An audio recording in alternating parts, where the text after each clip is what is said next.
ఒక సంవత్సరంలో protein deficiency వల్ల వరల్డ్ వైడ్‌గా 2,00,000కి పైగా చనిపోతున్నారు. అదే మన ఇండియాలో 25,000 కన్నా ఎక్కువ మంది చనిపోతున్నారు. Hi guys! నా పేరు ఇర్ఫాన్. నేను బీఎస్సీ నర్సింగ్ స్టూడెంట్‌ని. వీడేంది ఇట్లా బనీన్ మీద వీడియో తీస్తుర్రు అనుకుంటుల్లా? ఏదో ఎండాకాలం ఉడకపోస్తుంది, కింద నుంచి చెమట కారుతుంది. సో, ఈరోజు ఈ వీడియోలో టాపిక్ వచ్చేసి ప్రోటీన్ గురించి. సో, ప్రోటీన్ గురించి మనం ఈరోజు ఈ వీడియోలో డిస్కస్ చేద్దాం. నేనేం చెప్పబోతున్నా అంటే ఫస్ట్ ప్రోటీన్ వల్ల మన బాడీకి యూజెస్ ఏంటి? అండ్ సెకండ్ థింగ్ ఒక రోజులో మనం ఎంత ప్రోటీన్ తీసుకోవాలి? And third thing protein deficiency వల్ల వచ్చే ప్రాబ్లమ్స్ ఏంటి? అండ్ ఫోర్త్ వన్ ఎక్కువ ప్రోటీన్ తీసుకుంటే కూడా కొన్ని ప్రాబ్లమ్స్ ఉంటాయి. అవేంటి కూడా చెప్పబోతున్నాను. అండ్ ఫైనల్లీ ఫిఫ్త్ వన్ ఏందంటే మనం తీసుకునే ప్రోటీన్ ఉంటది కదా! వాటికి సోర్సెస్ ఏంటి? అంటే ప్రోటీన్ ఎక్కడి నుంచి వస్తది? దేని నుంచి? ఏ ఫుడ్ నుంచి వస్తది? అవన్నీ ఈ వీడియోలో చెప్పబోతున్నా. ఈ వీడియో కంపల్సరీ చూడు. అండ్ ఈ వీడియో ఎండ్ వరకి సబ్స్క్రైబ్ చేసుకో కొంచెం. సో, ఫస్ట్ పాయింట్ ప్రోటీన్ అనేది మన బాడీకి ఎందుకు అవసరం? ప్రోటీన్ అనేది మన బాడీకి ఎందుకు అవసరం అంటే మెయిన్ మజిల్ గ్రోత్‌కి అండ్ తర్వాత మన స్కిన్ స్మూత్‌గా ఉండాలన్నా, మన స్కిన్‌లో కొలాజన్ అనే ఫైబ్రస్ ప్రోటీన్ ఉంటుంది. సో, దానివల్ల మన స్కిన్ అనేది ఎలాస్టిక్‌గా, స్మూత్‌గా ఉంటుంది. అండ్ అలాగే మన హెయిర్‌లో కూడా కెరాటిన్ అనే ప్రోటీన్ ఉంటుంది. ఈ ప్రోటీన్ వల్ల మన హెయిర్ అనేది స్ట్రాంగ్‌గా ఉంటుంది. ఇదొక్కటే కాకుండా ఇమ్యూనిటీ, మన ఇమ్యూన్ సెల్స్ డెవలప్ అవ్వాలన్నా కూడా ప్రోటీన్ అవసరం. అండ్ ఇంకోటి ఇమ్యూనిటీ కాకుండా కొన్ని హార్మోన్స్ ఫంక్షనింగ్‌కి కూడా ప్రోటీన్ అవసరం. ఇన్సులిన్ అనే హార్మోన్ ఫంక్షన్ కావాలన్నా కూడా ప్రోటీన్ అవసరం. అండ్ హ్యూమన్ గ్రోత్ హార్మోన్, దీన్ని హెచ్‌జీహెచ్ హార్మోన్ అంటారు.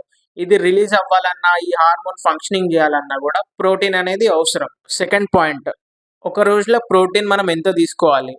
ప్రతి ఒక్కరు డాక్టర్స్ కావచ్చు, హెల్త్ కేర్ వర్కర్స్, ఫిట్‌నెస్‌గా జర్నీ ట్రైనర్స్ కావచ్చు, ఎవరైనా కూడా ప్రోటీన్ తీసుకో అని చెప్తారు. బట్ ఒక్క రోజులో ఎంత ప్రోటీన్ తీసుకోవాలని ఎవ్వడు చెప్పడు.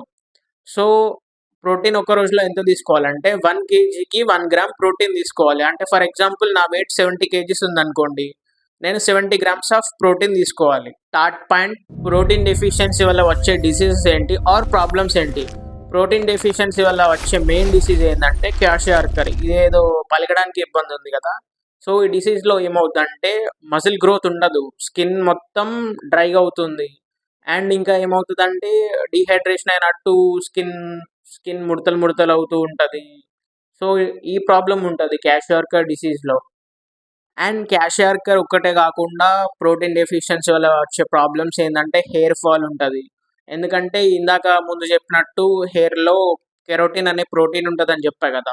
సో, ఈ ప్రోటీన్ లేకపోవడం వల్ల ఆటోమేటిక్‌గా హెయిర్ అనేది పలచబడిపోద్ది. హెయిర్ ఫాల్ అనేది ఎక్కువుంటది. అదొక ప్రాబ్లమ్. ఇంకో ప్రాబ్లమ్ ఏందంటే ప్రోటీన్ డెఫిషియన్సీ వల్ల మన ఇమ్యూనిటీ కూడా వీక్ అయిపోద్ది. ఎందుకంటే మన ఇమ్యూన్ సెల్స్ జనరేట్ కావాలన్నా ఆర్ మన యాంటీబాడీస్ జనరేట్ కావాలన్నా దానికి మెయిన్ కారణం ప్రోటీన్.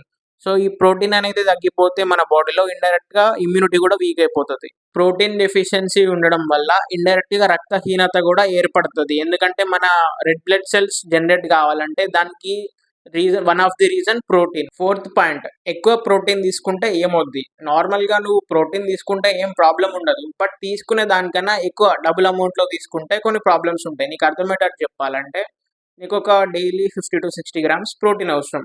బట్ నువ్వు డబుల్ అమౌంట్ తీసుకుంటున్నావు. 100 గ్రామ్స్, 120 గ్రామ్స్ తీసుకుంటున్నావు. అప్పుడేమవుద్దంటే నీ కిడ్నీల మీద ఎఫెక్ట్ అవుతది. అట్లెట్లా అవుద్దంటే ప్రోటీన్ అనేది ఎక్కువగా అవసరం లేని ప్రోటీన్ అనేది యూరియా కింద కన్వర్ట్ అయ్యి ఎక్స్‌క్రీట్ అవుద్ది. ఈ పని చేసేది ఎవరు? కిడ్నీస్. సో, నువ్వు ఎక్కువ ప్రోటీన్ తీసుకుంటున్నావు. ఎక్కువ యూరియా అనేది బయటికెళ్ళిపోతుంది. ఇది ఫిల్టర్ చేసేది కిడ్నీస్ కాబట్టి నీ కిడ్నీస్ పైన లాంగ్ టర్మ్‌లో ఎఫెక్ట్ పడతది. అది ఫస్ట్ థింగ్. సెకండ్ థింగ్, ఎక్కువ ప్రోటీన్ తీసుకుంటే ఏమవుద్దంటే నీకు గౌట్ అనే డిసీజ్ రావడానికి హై ఛాన్సెస్ ఉంటాయి. గౌట్ అంటే అదేదో పెద్ద ప్రాబ్లమ్ అనుకోకు. సో, గౌట్ అంటే నథింగ్ బట్ జాయింట్ పెయిన్స్. ఎక్కువ ప్రోటీన్ తీసుకోవడం వల్ల జాయింట్ పెయిన్స్ వస్తాయి. అదెట్లా అవుద్దంటే యూరిక్ యాసిడ్ కింద కన్వర్ట్ అవుద్ది. ఆ యూరిక్ యాసిడ్ అనేది మన జాయింట్స్‌లో స్టోర్ అయ్యి ఉంటది. ఎక్కువగా రిలీజ్ అయ్యి మన కిడ్నీస్ నుంచి మన జాయింట్స్‌కి పాస్ అవుతూ ఉంటది. అది అందులో ఉండిపోవడం వల్ల మనకు మోకాలు నొప్పులొస్తాయి. అట్లనే ఎక్కువ ప్రోటీన్ తీసుకోవడం వల్ల లైక్ నువ్వు నాన్ వెజ్ ఎక్కువ తిని ఎక్కువ ప్రోటీన్ తీసుకుంటే ఏమవుద్ది? కాన్‌స్టిపేషన్, మలబద్ధకం, మోషన్ ఫ్రీగా రాదు. అండ్ ఇంకేమవుద్ది? నువ్వు ఒబెసిటీ అవుతావు. అదే బరువు ఎక్కువైతావు, ఒబేస్ అవుతావు ఎక్కువ ప్రోటీన్ తీసుకోవడం వల్ల. Fifth point, protein sources. Protein ఏ ఫుడ్స్ నుంచి వస్తది? సో, దీన్ని అర్థం చేసుకోవడానికి మనం ప్రోటీన్ని 3 బేసెస్ కింద డివైడ్ చేద్దాం. ఎట్లా అంటే ఒకటి ప్లాంట్ బేస్డ్ ప్రోటీన్, తర్వాత animal based protein and dairy based protein. First plant based protein అంటే ప్లాంట్ నుంచి వచ్చే ప్రోటీన్ ఫుడ్స్ ఉంటాయి కదా, ఏంటి పల్సెస్, అన్ని పప్పులు కావచ్చు, కందిపప్పు, శనగపప్పు, ఈ అన్ని పప్పులు ప్లాంట్ బేస్డ్ ప్రోటీన్స్కి ఎగ్జాంపుల్. ఇవే కాకుండా కిడ్నీ బీన్స్ అంటే రాజ్మా అంటారు కదా, రాజ్మా, శనగలు, ఇట్లాంటివి కూడా ప్లాంట్ బేస్డ్ ప్రోటీన్కి బెస్ట్ సోర్సెస్. అండ్ తర్వాత animal based proteins, animal based ప్రోటీన్కి examples chicken, mutton, fish, eggs, ఇవన్నీ యానిమల్ నుంచి వచ్చే ప్రోటీన్స్. తర్వాత డైరీ బేస్డ్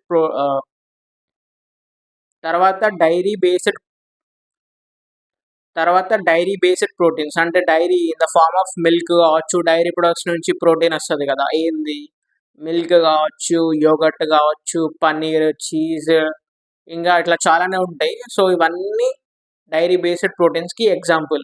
అండ్ ఈ వీడియోకి ఇంతే మామ, ఏదో అట్లా ట్రై చేస్తున్నా. అంటే నా వే ఆఫ్ ఎక్స్ప్లెనేషన్ కూడా నేను ఇంకా బెటర్ చేసుకోవాలి. ఐ హోప్ ఇది బిగినింగ్ ఆఫ్ మై వీడియో. ఫ్యూచర్లో ఇంకా మంచి మంచి వీడియోస్ చేయాలని అనుకుంటున్నా. So please subscribe and support మీ మామ.